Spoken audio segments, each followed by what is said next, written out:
Hello friends, स्वागत है आप सभी का अपने यूट्यूब चैनल फ्यूचर बोर्ड में। तो दोस्तों, आज के इस वीडियो में मैं बताने वाला हूँ क्लास 12 के लिए बायोलॉजी का काफ़ी इंपॉर्टेंट प्रश्न जो हर साल बोर्ड एग्जाम में पूछे जाते हैं। तो इस वीडियो को शुरू से अंत तक देखिएगा, इस वीडियो को कहीं से स्किप मत कीजिएगा और इस चैनल पर नया है तो चैनल को सब्सक्राइब कीजिएगा और वीडियो को लाइक जरूर कीजिएगा। तो चलिए स्टार्ट करते हैं आज का वीडियो। तो दोस्तों, यहाँ पे आपका पहला नंबर प्रश्न है, द्विनिषेचन विशेष लक्षण है। आपका क्वेश्चन है द्विनिषेचन विशेष लक्षण है, तो बताइए इसका आंसर क्या होगा। तो याद रखिएगा क्या होगा, तो अवृत बीजी पादपों का होगा। क्या होगा, तो अवृत बीजी पादपों का होगा। यहाँ पे आपका बी ऑप्शन राइट आंसर होगा। याद रखिएगा, ये भी बहुत ज़्यादा इंपॉर्टेंट क्वेश्चन है। चलिए आगे चलते हैं अगले नंबर प्रश्न की ओर। तो दोस्तों, यहाँ पे आपका अगला नंबर प्रश्न है, निषेचन के पश्चात पुष्प का कौन सा भाग फल में बदल जाता है। आपका क्वेश्चन है, निषेचन के प्रवास्त पुष्प का कौन सा भाग फल में बदल जाता है। बताइए कमेंट करके, कौन सा भाग फल में बदलता है। तो याद रखिएगा कौन सा, तो अंडाशय फल में बदलता है। यहाँ पे आपका सी ऑप्शन राइट आंसर होगा। याद रखिएगा, ये भी बहुत ज़्यादा इंपॉर्टेंट क्वेश्चन है, हर साल बोर्ड एग्जाम में पूछे जाते हैं, तो इसे आप याद रखिएगा। आगे बढ़ते हैं अगले नंबर प्रश्न की ओर। तो दोस्तों, यहाँ पे आपका अगला नंबर प्रश्न है, लघु बीजाणु पैदा होते हैं। आपके क्वेश्चन है, लघु बीजाणु पैदा होते हैं। तो बताइए कमेंट करके इसका आंसर क्या होगा। तो याद रखिएगा परागकोश में होते हैं। क्या चीज़ में होते हैं, तो परागकोश में होते हैं। यहाँ पे आपका डी ऑप्शन राइट आंसर होगा। इसका आंसर क्या है, तो परागकोश में होते हैं। लघु बीजाणु पैदा होते हैं तो परागकोश में होते हैं। यहाँ पे आपका डी ऑप्शन राइट आंसर होगा। चलिए अगले नंबर प्रश्न की ओर चलते हैं।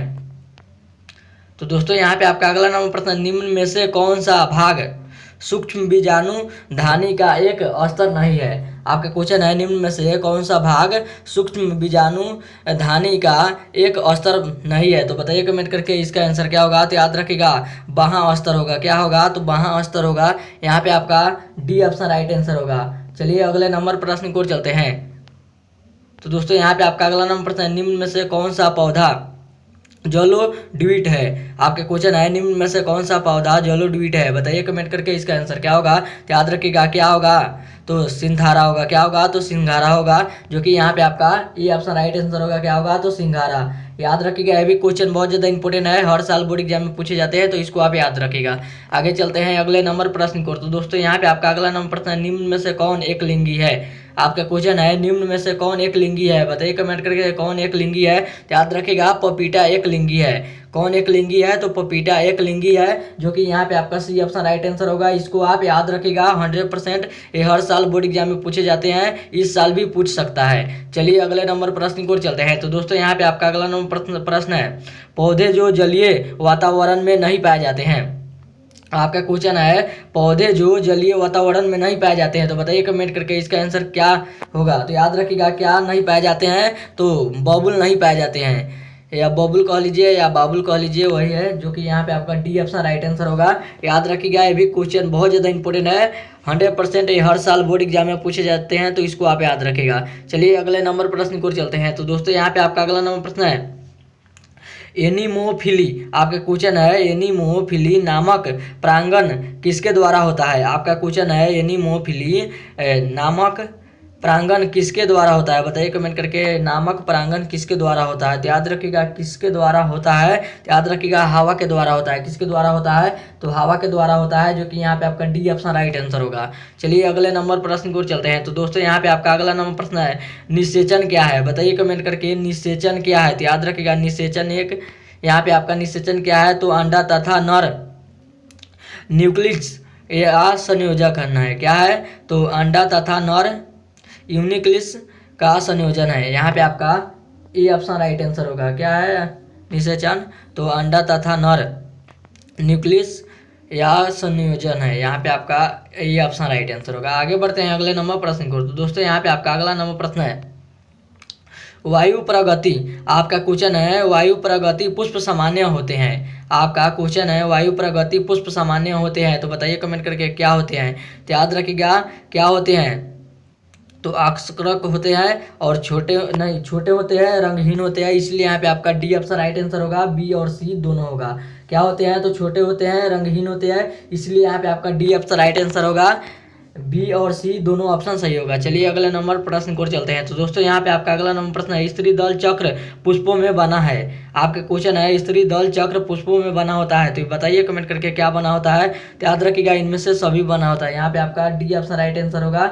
चलिए अगले नंबर प्रश्न को चलते हैं। तो दोस्तों यहाँ पे आपका अगला नंबर प्रश्न है, अनुमील प्रांगण वाले पौधों में निश्चित रूप से होता है। आपका क्वेश्चन है, अनुमील प्रांगण वाले पौधों में निश्चित रूप से होता है, तो बताइए कमेंट करके क्या होते हैं, निश्चित रूप से क्या होते हैं। तो याद रखिएगा क्या होते हैं, तो स्वपरागण होते हैं। क्या होते हैं, तो स्वपरागण होते हैं, जो कि यहाँ पे आपका ए ऑप्शन राइट आंसर होगा। क्या आंसर होगा, तो स्वपरागण होते हैं, ए ऑप्शन राइट आंसर होगा। चलिए अगले नंबर प्रश्न को चलते हैं। तो दोस्तों यहाँ पे आपका अगला नंबर प्रश्न है, इनमें से कौन पौधा जलोढ़ है। आपका क्वेश्चन है, इनमें से कौन पौधा जलोढ़ है। यहाँ पे जलोढ़ है, तो याद रखिएगा क्या है, तो सिंघारा है, जो कि यहाँ पे आपका ये ऑप्शन राइट आंसर होगा। इससे पहले भी यही क्वेश्चन बताए थे। आगे चलते हैं अगले नंबर प्रश्न को। तो दोस्तों यहाँ पे आपका अगला नंबर प्रश्न है, एनाट्रोपस बीजांड होता है। आपका क्वेश्चन है, एनाट्रोपस बीजांड होता है, तो याद रखिएगा क्या होता है, तो उल्टा होता है। क्या होता है, तो उल्टा होता है, जो कि यहाँ पे आपका बी ऑप्शन राइट आंसर होगा। चलिए अगले नंबर प्रश्न को चलते हैं। तो दोस्तों यहाँ पे आपका अगला नंबर प्रश्न है, सेमल में, आपके क्वेश्चन है, सेमल में किसके द्वारा परागण होता है।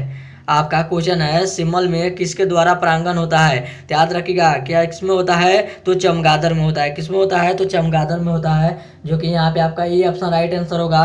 याद रखिएगा ये भी क्वेश्चन बहुत ज़्यादा इंपॉर्टेंट है, हर साल बोर्ड एग्जाम में पूछे जाते हैं। चलिए अगले नंबर प्रश्न को चलते हैं। तो दोस्तों यहाँ पे आपका अगला नंबर प्रश्न है, इनमें से किसका पुष्पासन, आपका क्वेश्चन है, इनमें से किसका पुष्पासन खाया जाता है। बताइए कमेंट करके किसका पुष्पासन खाया जाता है। तो याद रखिएगा सेब का पुष्पासन खाया जाता है। किसका पुष्पासन खाया जाता है, तो सेब का पुष्पासन खाया जाता है, जो कि यहाँ पे आपका बी ऑप्शन राइट आंसर होगा। चलिए अगले नंबर प्रश्न की ओर चलते हैं। तो दोस्तों यहाँ पे आपका अगला नंबर प्रश्न है, निम्न में से असत्य फल किससे बनता है। आपके क्वेश्चन है, निम्न में से असत्य फल किससे बनता है। तो याद रखिएगा पुष्पासन से बनता है। किससे बनता है, तो पुष्पासन से बनता है, जो कि यहाँ पे आपका बी ऑप्शन राइट आंसर होगा। चलिए अगले नंबर प्रश्न की ओर चलते हैं। तो दोस्तों यहाँ पे आपका अगला नंबर प्रश्न है, पुष्प कृषि को निम्न में से क्या कहते हैं। आपका क्वेश्चन है, पुष्प कृषि को निम्न में से क्या कहते हैं। तो याद रखिएगा क्या कहते हैं, तो फ्लोरी कल्चर कहते हैं। क्या कहते हैं, तो फ्लोरी कल्चर कहते हैं, जो कि यहाँ पे आपका ई ऑप्शन राइट आंसर होगा। क्या होगा, तो फ्लोरी कल्चर, यहाँ पे आपका ई ऑप्शन राइट आंसर होगा। चलिए अगले नंबर प्रश्न को चलते हैं। तो दोस्तों यहाँ पे आपका अगला नंबर प्रश्न है, घोंघे द्वारा परागण कहलाता है। आपका क्वेश्चन है, घोंघे द्वारा परागण कहलाता है, तो याद रखिएगा क्या कहलाता है, तो मेलोकोफी कहलाता है। मेलोकोफिली कहलाता है, जो कि यहाँ पे आपका ये ऑप्शन राइट आंसर होगा। क्या होगा, तो मेलोकोफिली होगा। चलिए अगले नंबर प्रश्न की ओर चलते हैं। तो दोस्तों यहाँ पे आपका अगला नंबर प्रश्न है, परागण बनाने के लिए कितनी सूत्री विभाजन की आवश्यकता होगी। आपका क्वेश्चन है, परागण बनाने के लिए कितनी सूत्री विभाजन की आवश्यकता होगी। बताइए कमेंट करके। तो याद रखिएगा 25 सूत्री विभाजन की आवश्यकता होगी, जो कि यहाँ पे आपका सी ऑप्शन राइट आंसर होगा। और ये था आपका वीडियो का लास्ट क्वेश्चन। तो उम्मीद करते हैं वीडियो आप सभी को बहुत ही अच्छा लगा होगा। तो इस वीडियो में जाते जाते इस वीडियो को जरूर एक लाइक कर दीजिएगा, और चैनल पर नया है तो चैनल को सब्सक्राइब जरूर कीजिएगा। तब तक मिलते हैं अगले वीडियो में, तब तक bye bye, thank you for watching. मिलते हैं अगले वीडियो में।